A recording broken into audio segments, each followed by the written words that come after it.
Now turn to Section 3. Section 3.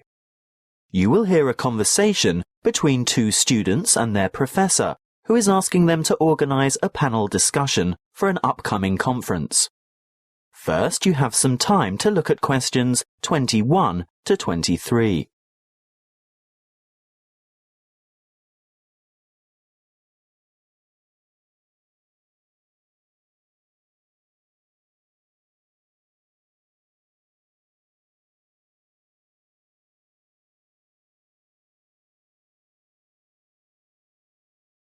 Listen carefully and answer questions 21 to 23.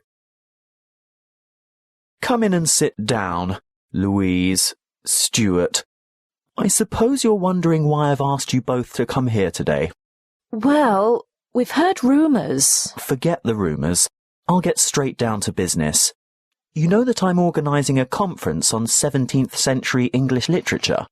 Yes, but, well, I've arranged for 3 keynote speakers, and I've invited 25 panellists so that we can have 5 panel discussions.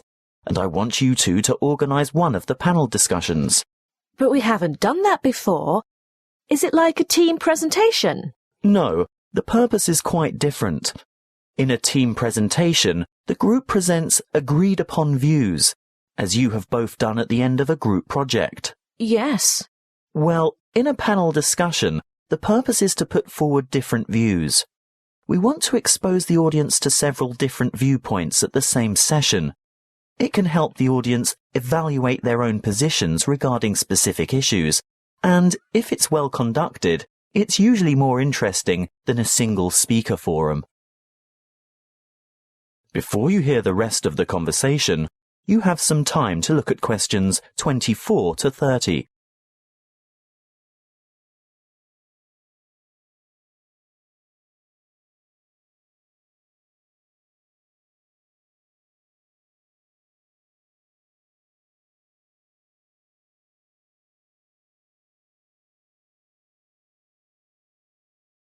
Now listen and answer questions 24 to 30. And what exactly do we have to do? Well, you'll take the role of leader or moderator and assistant. Is that like the role of chairman? Yes, that's it. Sounds daunting. Not at all. I've already done a great deal of the preparation myself. Let me run through the procedure with you. I've singled out an issue that will entail quite some conflict of opinion. I've selected panellists who are well informed and will probably have contradictory points of view. That's very important, you know. Actually, I feel a bit nervous. How many panellists will there be? Well, I've invited 5 panellists for each panel because that's probably the maximum number that an inexperienced moderator can handle. But don't worry. I always invite more than we need because you can be sure someone won't be able to make it, so you'll probably just end up with 4, which is a very manageable number. Oh, I see. And I've chosen a moderator. That's you, by the way.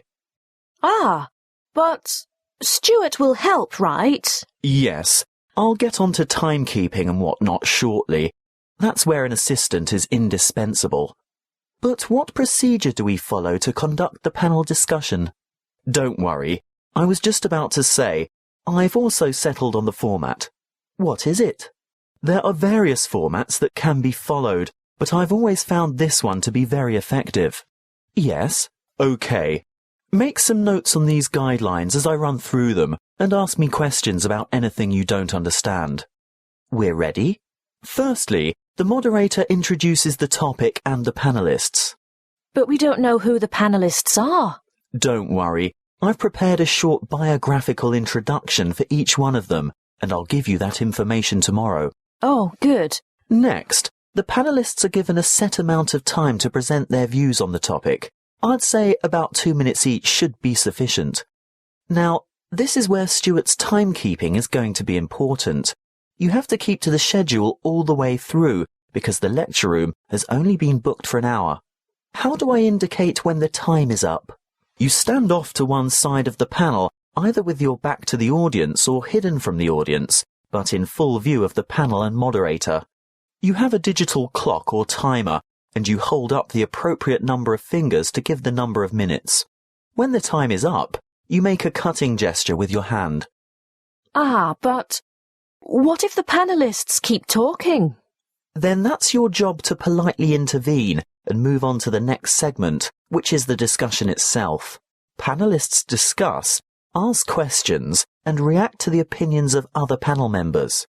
This, of course, is their primary function and should occupy about 60% of the allotted time. Stuart will watch the time, right? Yes, because you'll be making brief notes. Why?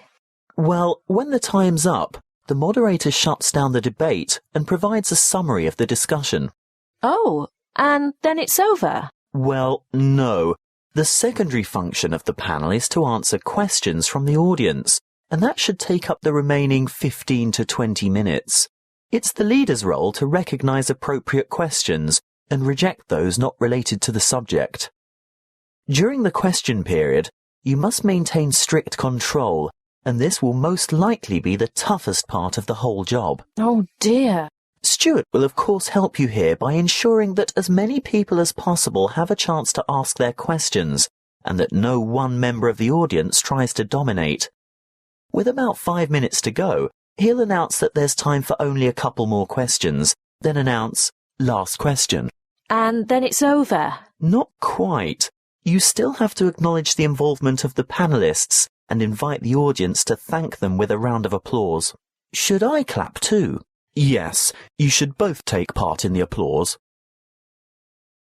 That is the end of section 3.